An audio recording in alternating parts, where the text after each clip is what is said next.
Hello and welcome to this two-part video in which I'm going to be showing you how to make your own face mask.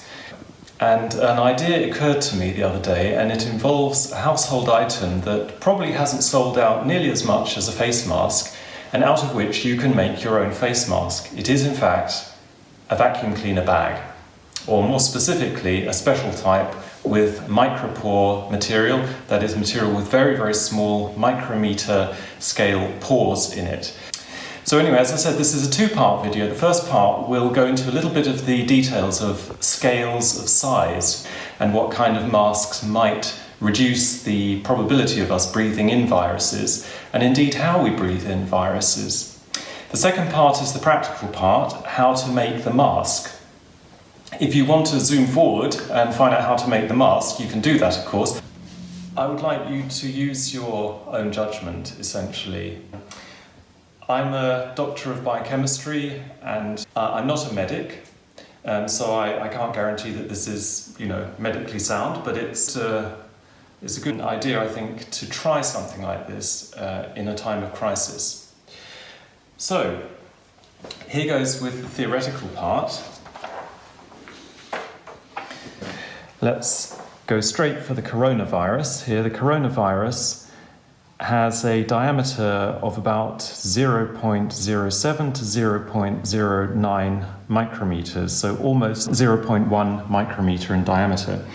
And just to give you an idea of the scale of that, the human hair on average is about 100 micrometers thick. So we're talking about something here that is 1,000th of the thickness of a human hair.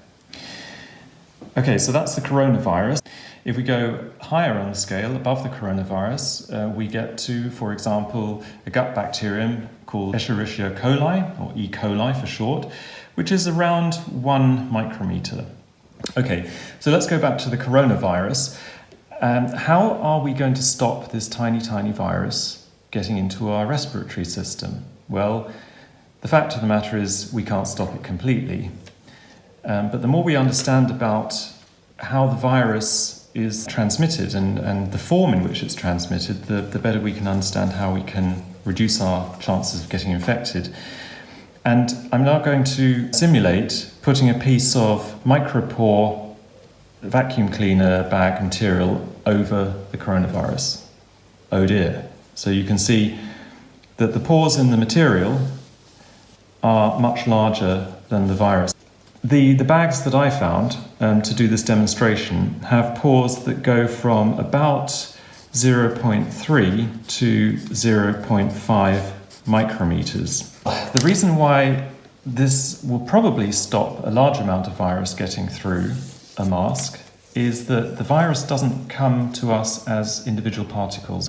Researchers say that it's carried in little droplets of water, so-called aerosols. So how large is the smallest droplet that we might envisage being coughed out or sneezed out or even breathed out by someone? Well, research has also been done on that, and here it is. And as I mentioned, these are the particles that scientists say carry the virus. These little aerosol particles, they're basically liquid. You could think of them as water. And scientists think that we even breathe them out when we're not coughing or sneezing. Even if you clear your throat, you go and then you speak, you've created an aerosol. Then when you start speaking, that gets breathed out. Okay, so we're pretty sure actually that the virus is mainly transmitted in these tiny, tiny little droplets called aerosols that people breathe out or cough out or sneeze out. And that if we are breathing out through and in through a material that has pores that are smaller, we should be able to stop most of these infectious aerosol particles reaching us and reaching other people if we're infected. Now, we can't stop all air getting through the mask unfiltered because, of course, the mask has to meet your face somewhere. And at the corners where it has the elastic, it's not going to seal properly, of course. But most of the air that goes into your nose or mouth goes through the mask will probably go through the material rather than the gaps. Okay, so now on to the practical part. How do we make the mask? Well, I used a model. Here's a mask that you can buy. It's actually called an FPP2 mask, which will prevent the smallest particles getting into your lungs. And here is the one that I made before. You can see they look quite similar, and they will perform pretty much the same function. So what will you need to make this mask? You will need the following things: a ruler, a soft graphite pencil for drawing on fabric, a glue stick, a pair of robust scissors, some elastic bands or rubber bands, a medium-sized stapler. If you have them, and these are really useful, some wire ties that come from a bread bag. And if you don't have those, and even if you do, you might want to use this instead. This is a piece of sheet aluminium that actually came from one of those trays in which takeaway meals come. And then you can cut out a bit of that and you can make it whichever length you like. And you can see that's an advantage because on the professional mask, of course, you have a piece of sort of wire tie, if you like, but it's really quite long and you don't usually get those at that length on a bread bag. But this you can make whichever length you like, if you have a large enough tray, of course. And then you would basically fold it over.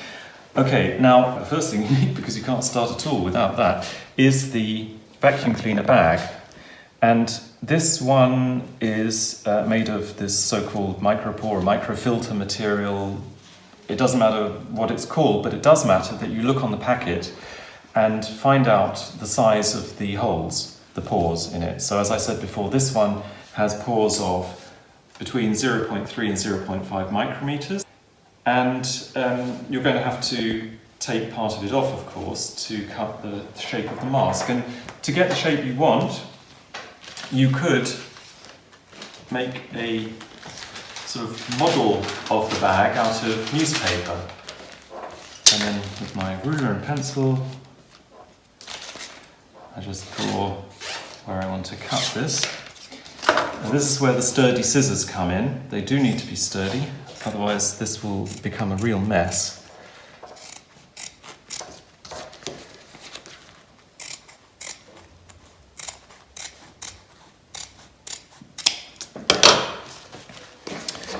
Right, and then you'll notice that this has more than one layer, so you need to separate the material. So there we are. Otherwise you'll only be breathing through half of the material on one side and double the material on the other side, well, almost double. Okay, so there we are. Now we fold this over. It doesn't matter yet which side we decide is the upper and the lower side. Well, in fact, it does, because this is where the nose clip is going to go. Right, now we take our medium-sized stapler, and because this is the side in which the nose clip is going to go, we don't want a staple in the middle. So we start stapling at an edge here.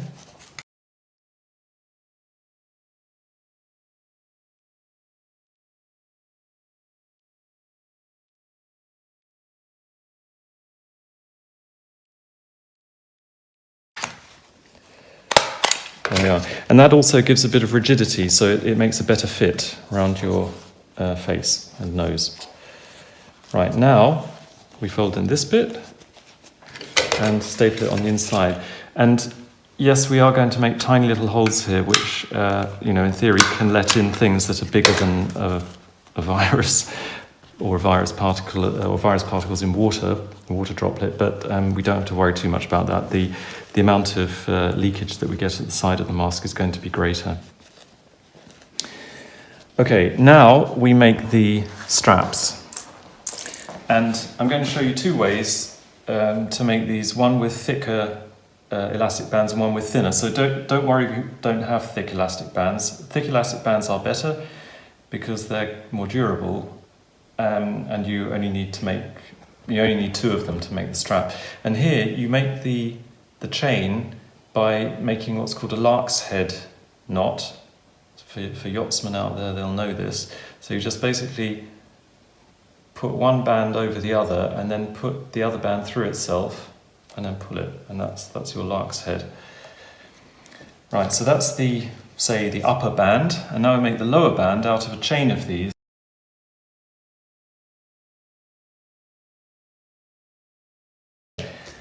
Now we put these two together. It doesn't matter which one's on top really, they'll probably change position anyway. And then we put it over one of the corners of our mask and fold that corner over on itself.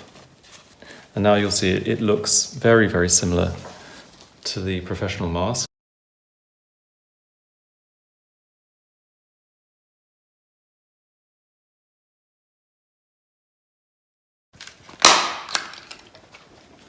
And then we put the other side over the other corner of the mask and staple that over on itself.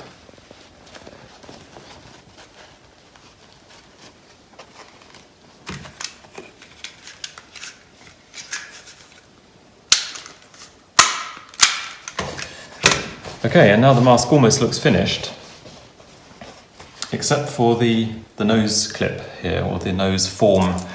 And I'm going to make this out of several of these now, because that probably gives the best fit. But you don't have to use several if you don't want to. You can put one on, then you can see whether it fits well.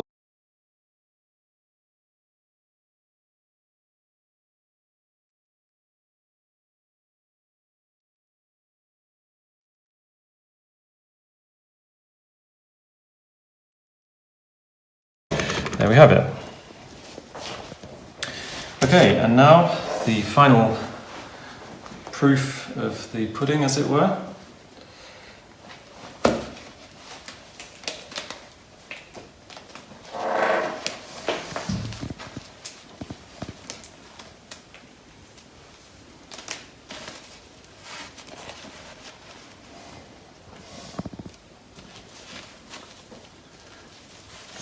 It's a bit tight, I have to say. I should have used more elastic bands this time, but still you can see that it does actually fit pretty well. I have to say that I can breathe in this just as well as I can in the commercially made one. I can tell that I'm wearing a mask, but it fits really well. It's actually very comfortable because this material is comfortable. And because this material has been tested for suitability for use in houses, and it basically filters the air that we breathe, I think it should be okay for us to stick on our face and breathe through it. So there you are. There's your homemade mask in the corona crisis. Thanks for watching this, and if you like it, give me a like. The homemade face mask described in this video has not been medically tested and should not be used by people with lung impairment because the material is relatively dense.